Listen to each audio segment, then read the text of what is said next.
Bienvenue à tous les utilisateurs et utilisatrices du cours en ligne de sciences et technologies de troisième secondaire du Collège Sainte-Anne de la Chine. Dans cette section, nous allons répondre aux questions 35 à 65 des notes de cours, module 8, partie 1, décrivant le système reproducteur masculin, son anatomie, sa physiologie et son hygiène. Commençons par le terme gonade. C'est une cellule reproductrice capable de produire des gamètes. Donc, la femme a des gonades et l'homme a des gonades. La femme, ce sont des ovaires, l'homme, ce sont des testicules.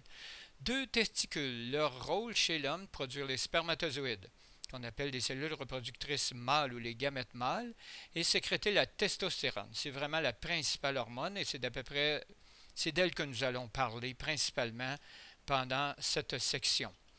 Maintenant, l'anatomie comme telle de l'appareil reproducteur masculin, l'anatomie veut dire la structure du corps. Alors, premièrement, je le présente ici sous forme un peu logique, c'est-à-dire la description du pénis avec le corps caverneux, le corps spongieux, son urètre, c'est-à-dire le conduit qui sort de la vessie, qui va amener l'urine et le sperme à l'extérieur du corps, le gland, le bout du pénis, ainsi que le prépuce. Le méa urinaire veut dire l'ouverture extérieure de l'urètre. Les glandes sont les testicules, sont à l'extérieur du corps chez l'homme, dans le scrotum. Les conduits proches du testicule, ça s'appelle l'épididyme. Ça monte, le canal déférent, pour arriver dans la prostate et près de la prostate, le canal éjaculateur. Il nous reste maintenant à spécifier les glandes, comme j'ai dit tout à l'heure. La prostate, c'est vraiment la principale, le numéro 10, les vésicules séminales et les glandes de Carper. Nous allons décrire la fonction de chacune de ces parties maintenant.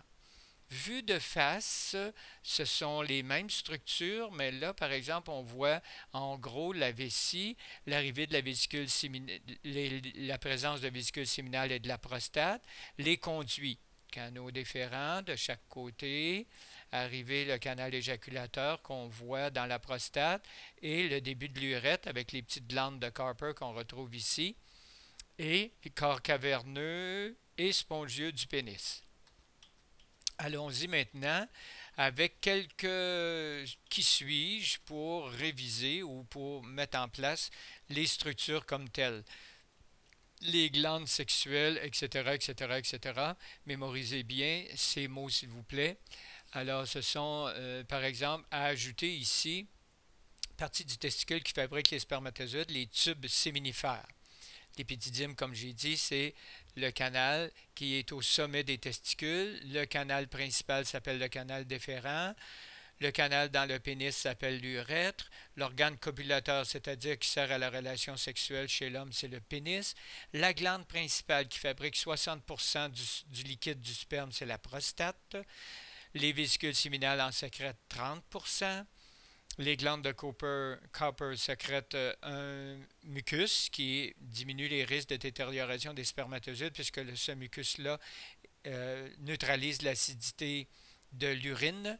Et enfin, l'organe extérieur, cylindre, pour introduire les spermatozoïdes dans le vagin ainsi que pour uriner, c'est le pénis.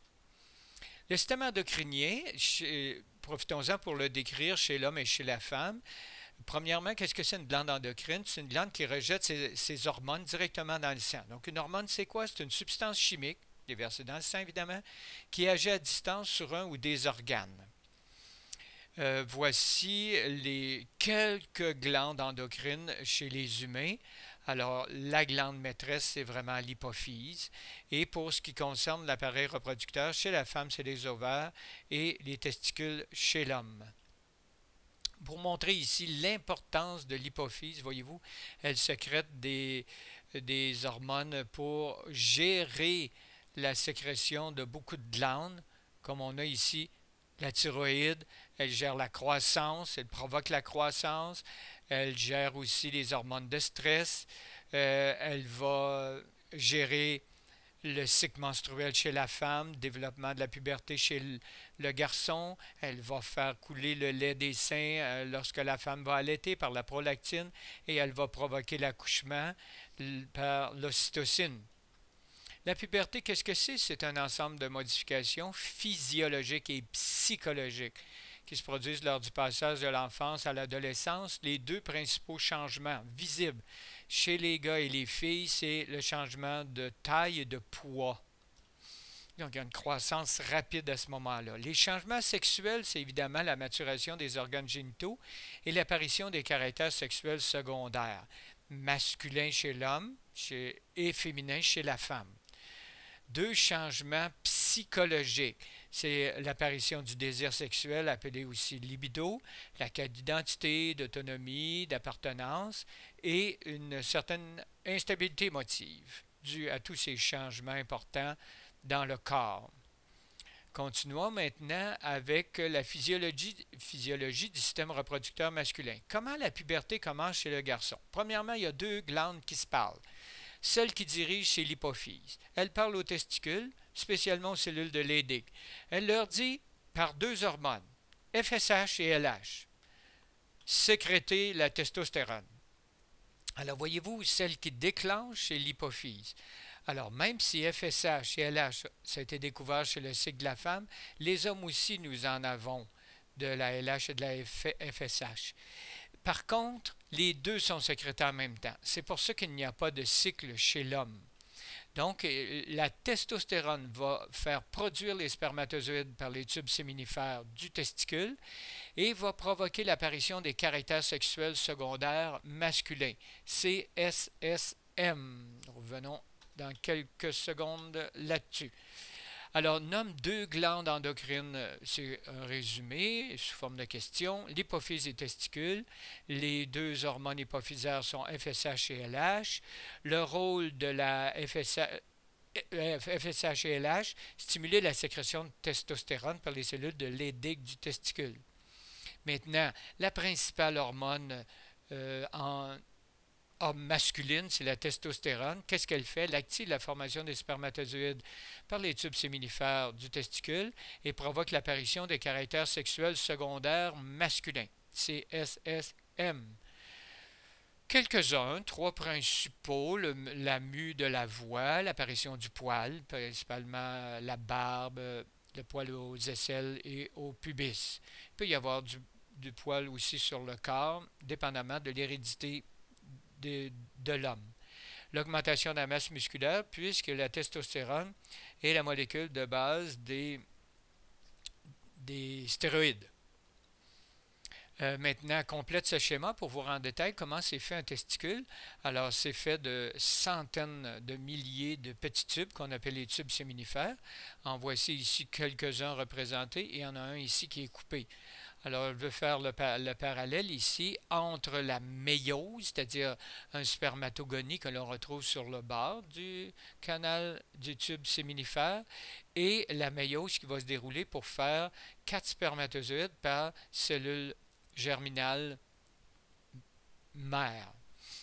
Et entre les tubes séminifères, exactement, nous retrouvons les cellules de Leydig qui sécrètent la testostérone. Maintenant, chez l'homme, la concentration des hormones est-elle constante ou varie-t-elle? Évidemment, elle varie un peu, mais pas autant que chez la femme, puisqu'elle est constante. On va dire en constante, là, à peu près, puisqu'il n'y a pas de cycle chez l'homme. La puberté, la formation des spermatozoïdes commence avec la puberté et se termine avec la mort. Alors, voici les principales parties d'un spermatozoïde. Qu'est-ce que c'est? Premièrement, c'est une cellule. Alors, il y a un cytoplasme, B, un noyau, C, qui forme la tête, E, et au bout, il y a l'acrosome qui contient des petites enzymes qui vont dissoudre la membrane de l'ovule pour y pénétrer.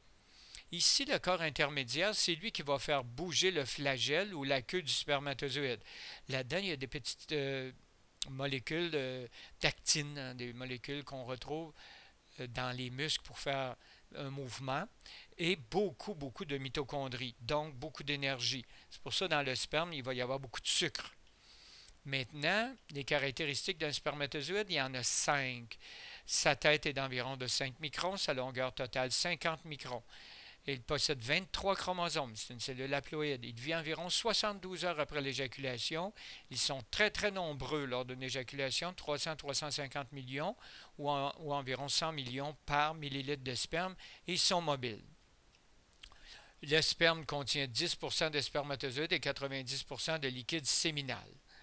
Le trajet est le suivant. Il part évidemment du testicule, l'épididyme, s'en va au canal déférent. Ensuite arrive au canaux éjaculateurs et seront expulsés dans l'urètre.